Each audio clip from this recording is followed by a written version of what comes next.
সন্তান, আপন সন্তান ইন্টারমিডিয়েটের ছাত্র মনে হয়, এমন একটা যুবক সন্তান তার মাকে হত্যা করে ফ্রিজে লুকিয়ে রাখছে, ফেসবুকে পোস্ট দিয়েছে, খুনিরা আমার মাকে খুন করেছে। জোরে কন্যা নাউজুবিল্লাহ। নিশ্চয় আপনাদের সেই ঐশীর কথা মনে আছে, পুলিশ অফিসারের মেয়ে ঐশী মদ পান করে এভাবে নেশা খেয়ে তার মা বাবাকে হত্যা করেছে। কুলাঙ্গার সন্তান, ঠিক কিনা বলে? পুলিশ অফিসারের মেয়ে শিক্ষিত মেয়ে, কিন্তু সুশিক্ষায় শিক্ষিত হতে পারে নাই। শিক্ষিত হয়েছে কিন্তু সুশিক্ষায় শিক্ষিত না হওয়ার কারণে মা বাবার কদর বুঝে না, মা বাবার মূল্য বুঝে না। আমার ভাইয়েরা বাবারা, যদি সন্তানকে নামাজি বানাতে চান, ভদ্র নরম বানাতে চান, অবশ্যই সন্তানকে সুশিক্ষায় দ্বীনি প্রতিষ্ঠান মাদ্রাসায় ভর্তি করতে হবে। ঠিক কিনা বলেন? সন্তান যদি সুশিক্ষায় শিক্ষিত হতে পারে, আলেম হতে পারে, সে কোরআনে কারিমে সে আয়াত যখন তেলাওয়াত করবে, আমার আল্লাহ তাআলা সূরা বনী ইসরাঈলের মধ্যে বলেন, ওয়াকাদা রাব্বুকা আল্লা তা'বুদু ইল্লা ইয়্যাহু ওয়া বিল ওয়ালিদাইনি ইহসানা। সুবহানাল্লাহ বলেন। আমার আল্লাহ তাআলা সূরা বনী ইসরাঈলের মধ্যে বলেন, আল্লাহর পক্ষ থেকে ফয়সালা হয়ে গেল, আল্লাহ ছাড়া কারো ইবাদত করা যাবে না। আল্লাহর ইবাদত করার পরে এরপরে দায়িত্ব হচ্ছে ওয়াবিল ওয়ালিদাইনি ইহসানা, মা বাবার সাথে ভালো আচরণ করতে হবে। অর্ডার করেছেন কে? আর জোরে বলেন কে? ওয়াসাইনাল ইনসানা বিওয়ালিদাইহি ইহসানা। আমার আল্লাহ তাআলা বলেন, ও সন্তানেরা রে, মা বাবার প্রতি ইহসান করো, ভালো আচরণ করো, কারণ তোমার মা তোমার জন্য কত কষ্ট করেছে। হামালাতুহু উম্মুহু কুরহা ওয়া ওয়াদাআতুহু কুরহা ওয়া হামলুহু ওয়া ফিসালুহু 30 শাহরা। সুবহানাল্লাহ বলেন।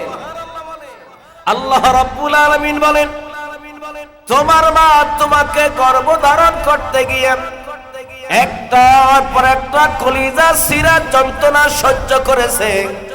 কত কষ্ট তোমার মা তোমাকে গর্ভধারণ করতে গিয়ে করেছে। এই দুনিয়ার সন্তানেরা, যদি সেই কষ্টের চিত্র স্বচক্ষে দেখতে চাও, তাহলে তোমার স্ত্রীর দিকে তাকিয়ে দেখো।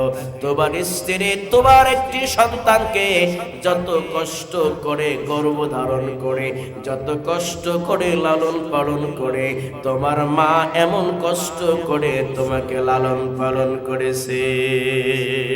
ঠিক কিনা বলেন? এ বাবা, কোন একটি সময় ওয়াজ মাহফিল করে বাসায় গিয়ে নাক ডেকে ঘুমাইতে পারতাম, ফজরের আযান হওয়া পর্যন্ত ঘুমাইতাম। এর মধ্যে অনেক সময় ঘুম ভাঙতো না। যেই দিন মাহফিল থাকতো না, এশা নামাজের পরে ঘুমিয়ে যাইতাম, ফজর পর্যন্ত ঘুমাইতাম। সারা রাতের মধ্যে ঘুম ভাঙতো না। কেউ যদি ডিস্টার্ব করতো, পরে সাইজ করার চেষ্টা করতাম, কেন তুই আমার ঘুমের মধ্যে ব্যাঘাত ঘটাইয়ে দিলি? কিন্তু এখন আল্লাহ পাক আমাকে একটি পুত্র সন্তান দান করেছে। গত রাত্র মাহফিল থেকে 1টার সময় বাসায় গিয়েছি, এরপরে ঘুমিয়েছি। ফজরের আগে কয়েকবার সন্তান নড়াচড়া করেছে, শব্দ করেছে, সজাগ হয়ে গেছি। সন্তানকে ধমক দেই নাই, কিছু বলি নাই। অন্য কেউ হইলে ওর বিরুদ্ধে অ্যাকশনে যাইতাম। ঠিক কিনা বলে? আমি যেইভাবে আমার সন্তানকে ভালোবাসি, সন্তানের জন্য সকল কষ্ট সহ্য করে নেই। মাত্র ঘুমাইলাম, 1 ঘন্টা পরে সন্তান কান্না করলো, ঘুম ভেঙে গেল। রাগ করতে পারলাম না।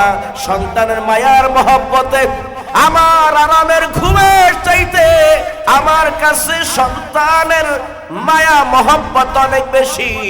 সেজন্য যতই কষ্ট হোক সন্তানকে আমি ফেলে দেই না। আহারে আমার মা, আমার বাবা তো এইভাবে আমার জন্য কষ্ট।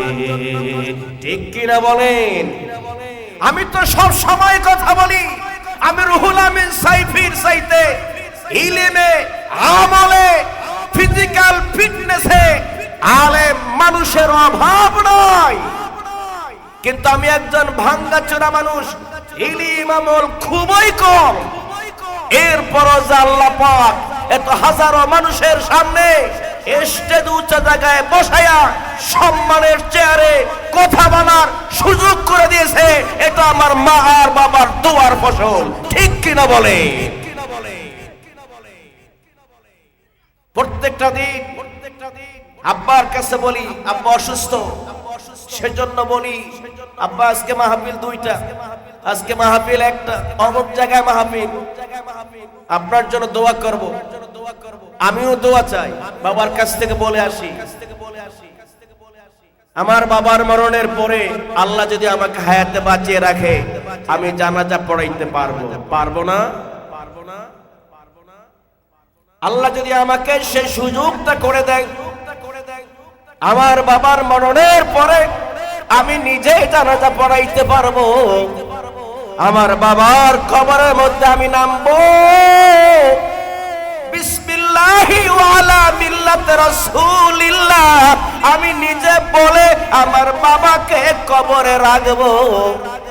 আমার বাবার মরণের পরে বাবার কবরের কিনারে দাঁড়ায়া দাঁড়ায়া আমি সূরা ইয়াসিন তেলাওয়াত করব, আয়াতুল কুরসি তেলাওয়াত করব, আর রহমান তেলাওয়াত করব, ওয়াকিয়া তেলাওয়াত করব, সূরা ফাতিহা, সূরা নাস, ফালাক, ইখলাস গুরুত্বপূর্ণ ফজিলতপূর্ণ তেলাওয়াত করব।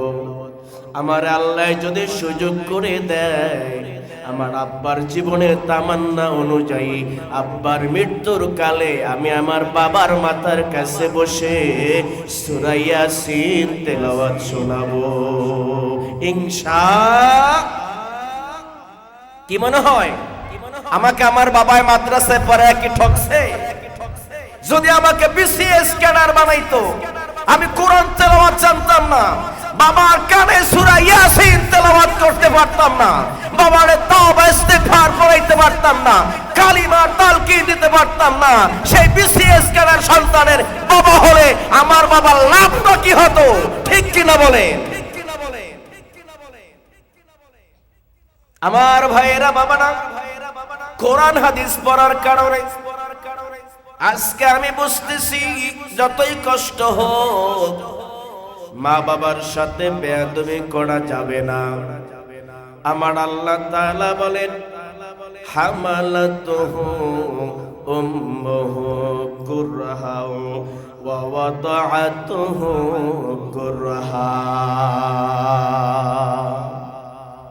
অনেক কষ্ট করেছেন আমার মা আমার জন্য, অনেক কষ্ট করেছেন আমার বাবা আমার জন্য। আমি আমার কথার জন্য বলি, প্রত্যেক সন্তানের জন্যই তো মা বাবা এত কষ্ট করে। আমিও আমার সন্তানের জন্য কষ্ট করি, এমন কষ্ট আমার মা বাবা আমার জন্য করেছে। আমার ভাইয়েরা, বাবারা, আল্লাহ রাসূল বলেন, রিদার রাব্বি রিদাল ওয়ালিদাইন ওয়া সাখাতুহু ফি সাখাতিল ওয়ালিদাইন। মা বাবা যদি সন্তানের উপরে খুশি হয়ে যায় আর আজিম তখন খুশি হয়ে যায়। সুবহানাল্লাহ বলেন। হাদিসে রাসূল বলেন মুস্তাজাবাত দাওয়াত হলো তিনজনের মধ্যে একজন হলো মা বাবা। লা শাক্কা ফিহিন্না, তিনজনের দোয়া কবুল হয়। এর মধ্যে একজন হলো মা আর বাবা।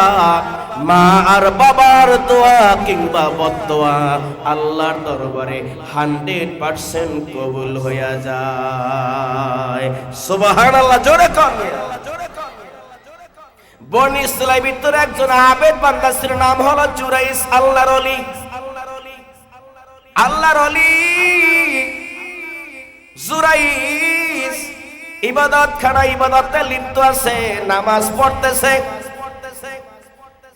এই হালতে তার মা ডেকে বলতেছে, বাবা জুরাইস গো, আসো আসো আমার কথা শুনে যাও। জুরাইস মায়ের ডাকে সাড়া দিল না, নামাজ পড়তেছে। জুরাইজের মা মন থেকে বদদোয়া করলো, আল্লাহ জুরাইজের মা তো আর জানে না যে জুরাইস নামাজ পড়ে। জুরাইজের মা ডাকতেছে, জুরাইস আসো আসো আমার কথা শুনে যাও। জুরাইজ আসে না, নামাজে মগ্ন। তার মা বদদোয়া করলো, আল্লাহ জুরাইজ আমি ডাকলাম, জুরাইজ আসলো না, আমি মা হইয়া বদদোয়া করে দিলাম। এই জুরাইজকে বেশ্যা মহিলার খপ্পরে না ফালায়া মউত দিও না। জোরে কান্না নাউজুবিল্লাহ। জুরাইজের মা বদদোয়া করলো, বদদোয়া কবুল করলেন কে? আমার আল্লাহ বদদোয়া কবুল করে নিলেন। আল্লাহর ওলি জুরাইজ বড় আবেদ বুজুর্গ মানুষ, ইবাদত করে ইবাদতে মগ্ন থাকে। পাশে একটি মাঠের মধ্যে রাখাল গরু ছাগল চরায়। পাশে একটি মহিলা বসবাস করে। ওই নষ্টা ভ্রষ্টা মহিলাটা রাখালের সাথে খারাপ কাজ করে, এতে সে বাচ্চার মা হয়ে যায়। সমাজের লোকেরা জিজ্ঞেস করে, এই মহিলা রাখালিনী, বলো বলো বলো সন্তানের বাবাকে। এবার মহিলা আত্মসম্মান টিকিয়ে রাখার জন্য বলে, এই বাচ্চার বাবা ইবাদত খানার বুজুর্গ জুরাইস। জোরে কোন নাউজুবিল্লাহ। মিথ্যা অভিযোগ দিয়া দিল। আসলে তো সে সন্তানের বাবা হয়েছে মরুভূমির রাখালের মাধ্যমে। এখন উল্টা দোষ জুরাইস বুজুর্গ মানুষ, ভদ্র মানুষ, নরম মানুষ, তার ঘাড়ে চাপায় দিল। এই ঘটনা থেকে একটা শিক্ষা আমাদের আছে, অনেক সময় ভালো মানুষও মিথ্যা অভিযোগে অভিযুক্ত হয়। ঠিক কিনা বলেন? অনেক ওলামায়ে কেরামকে মিথ্যা অভিযোগ দেওয়া হয়, এরপরে প্রমাণ হয় যে না, অভিযোগ মিথ্যা। আল্লামা মামুনুল হককে নারী কেলেঙ্কারি দিয়া জেলখানায় বন্দী করা হলো। 3 বছর জেল খাটার পরে প্রমাণ হইল মামলা মিথ্যা। ঠিক কিনা বলে? অনেক সময় অনেক ওলামায়ে কেরামের ইজ্জত সম্মান নষ্ট করার জন্য মিথ্যাবাদী প্রতারক গোষ্ঠী ওরা আলেম ওলামাকে মিথ্যা অভিযোগ দিয়া লাঞ্ছিত অপমানিত করেছে। ঠিক কিনা বলে? ওলামায়ে কেরাম তো নিচের মানুষ। ইফকের ঘটনা আপনাদের সবার জানা দরকার। কোন এক যুদ্ধে আল্লাহর নবী সাহাবায়ে কেরামদেরকে নিয়ে বের হলেন। যুদ্ধ শেষে ফেরার পথে কোন একটা মাঠে রাত্রি যাপন করলেন। নবীর সবচেয়ে আদরের কনিষ্ঠা স্ত্রী আম্মা জানা আয়েশা সিদ্দিক রাদিয়াল্লাহু তাআলা আনহা ওই যুদ্ধে রাসূলুল্লাহর সফর সঙ্গী ছিলেন। আল্লাহর নবীর আদত মোবারক অভ্যাস ছিল এরকম, রাসূল যখন কোথাও সফরে যাইতেন স্ত্রীদের মধ্যে লটারি করতেন যার নামটা উঠতো তাকে নিয়ে রাসূল সফরে যাইতেন। ভাগ্যক্রমে ওই যুদ্ধের সফরে আম্মা জান আয়েশা সিদ্দিকা রাদিয়াল্লাহু তাআলা আনহার নাম উঠে গেল। আম্মা জান আয়েশা সিদ্দিকা রাদিয়াল্লাহু তাআলা আনহা খুব চিকন মানুষ ছিলেন, হালকা পাতলা মানুষ ছিলেন। হাওদার মধ্যে বসলে, হাওদার মধ্যে বসলে আছে কি নাই বুঝার উপায় নাই। সকাল যখন হয়ে গেল, কাফেলার লোকেরা চলে আসছে, আল্লাহ রাসূল চলে আসছে। একজন সাহাবী রেখে আসছে, নাম হলো সাফওয়ান। আমার ছেলের নামও সাফওয়ান। আলহামদুলিল্লাহ বলেন। আমার একটি ছেলে নাম রেখেছি সাফওয়ান বিন সাইফি। আল্লাহ যেন দীর্ঘ হায়াত সুস্থ জীবন দান করে, জোরে কোন আমিন। সাফওয়ান রাদিয়াল্লাহু তাআলা আনহুকে বলল, তুমি সবার শেষে এখান থেকে বিদায় হইবা। আমরা একা রাত্রি যাপন করেছি, হয়তোবা ভুলে কোন মালামাল আমাদের পড়ে থাকতে পারে। তুমি আমরা চলে যাওয়ার পরে সব তল্লাশি করে করে সাজগোজ করে এরপরে তুমি আসবা। আম্মা জান আয়েশা সিদ্দিকা রাদিয়াল্লাহু তাআলা আনহা তিনি হাজত সারার জন্য একটু দূরে গেলেন। হঠাৎ তার গলার থেকে স্বর্ণের চেইনটা যখন পড়ে যায়, দীর্ঘ সময় পর্যন্ত খুঁজতেছে খুঁজতেছে পায় না। খুঁজতে খুঁজতে সময় একটু বেশি লেগে গেল। এদিক দিয়ে সময় অতিবাহিত হওয়ার কারণে কাফেলার সবাই চলে আসছে। তারা ভাবছিল আম্মা জান আয়েশা মনে হয় ওই হাওদার মধ্যেই আছে। আল্লাহু আকবার বলেন। কিছুক্ষণ পর আম্মা জান আয়েশা চলে আসলেন। ফিরে এসে দেখে কাফেলার সব মানুষ চলে গেছে, এখানে আর কেউ নাই। কিংকর্তব্য বিমূঢ় হয়ে একটি চাদর দিয়া নিজেকে ঢেকে ওই জায়গায় শুয়ে পড়লেন। সাফওয়ান রাদিয়াল্লাহু তাআলা আনহু যখন ঘুরে ঘুরে তল্লাশি করতেছেন কোথাও কোনো কিছু পড়ে রইল কিনা, হঠাৎ দেখে আম্মা জান আয়েশা সিদ্দিকা রাদিয়াল্লাহু তাআলা আনহা চাদর মুড়ো দিয়ে শুয়ে আছেন। সাফওয়ান রাদিয়াল্লাহু তাআলা আনহু ইন্না লিল্লাহি ওয়া ইন্না ইলাইহি রাজিউন বলে উঠলেন। আম্মা জান আয়েশা ঘুমে ছিলেন, ঘুম ভেঙে গেল। এবার সাফওয়ান রাদিয়াল্লাহু তাআলা আনহু তার ঘোড়া আগায় দিলেন। আম্মা জান আয়েশা সিদ্দিকা রাদিয়াল্লাহু তাআলা আনহা ঘোড়ার পিঠে উঠলেন। এবার সাফওয়ান রাদিয়াল্লাহু তাআলা আনহু আম্মা জান আয়েশা সিদ্দিকা চূড়ান্ত পর্যায়ের জানোয়ার, ঠিক কিনা বলে? উলামায়ে কেরামদেরকে মিথ্যা অপবাদ দেওয়া, উলামায়ে কেরামদেরকে মিথ্যা অভিযোগ দিয়ে সমাজে কলুষিত করা, উলামায়ে কেরামদেরকে মিথ্যা অভিযোগ দিয়ে জেলখানায় বন্দী করা, উলামায়ে কেরামদেরকে মিথ্যা মামলা দিয়ে ফাঁসির রশিতে ঝুলাইয়া শহীদ করে দেওয়া নতুন ইতিহাস নয়। এগুলা আজ থেকে ৪,০০০ বছর আগেও ঘটেছে, ঠিক কিনা বলে? আম্মা জান আয়েশা সিদ্দিকা রাদিয়াল্লাহু তাআলা আনহার ব্যাপারে মুনাফিক সর্দার আব্দুল্লাহ ইবনে উবাই সহ আরো ৩ জন সাহাবী সব জায়গায় বদনাম প্রকাশ করতেছে।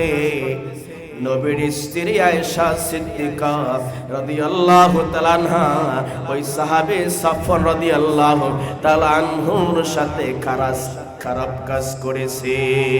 জোরে জোরে নাউযুবিল্লাহ।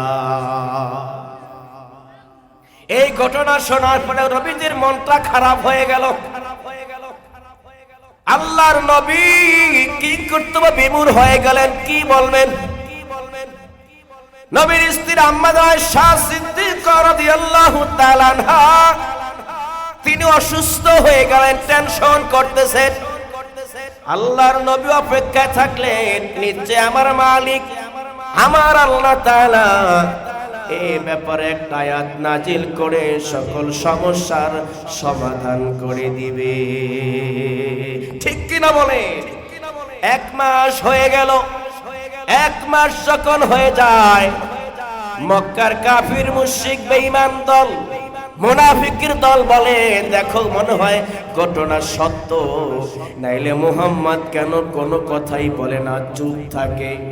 যারা ইমানদার তার এক মাস পরে আয়াত নাজিল হওয়ার পরে বলে, মুহাম্মদ হারগিজ না গুফতা, তা না গুফতা জিব্রাইল, জিব্রাইল হারগিজ না গুফতা, তা না গুফতা রব্বুল জলিল। আল্লাহ রাসূল ততক্ষণ পর্যন্ত কোনো কথা বলে না যতক্ষণ পর্যন্ত হযরত জিব্রাইল আয়াত নিয়ে নাজিল হয় না।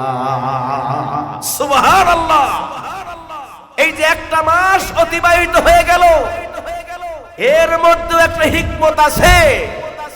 আল্লাহ রাসূল যে নিজের কোন কথা কোরআনে কারিমের মধ্যে ঢুকায়া দেয় নাই, এটাই তার প্রমাণ।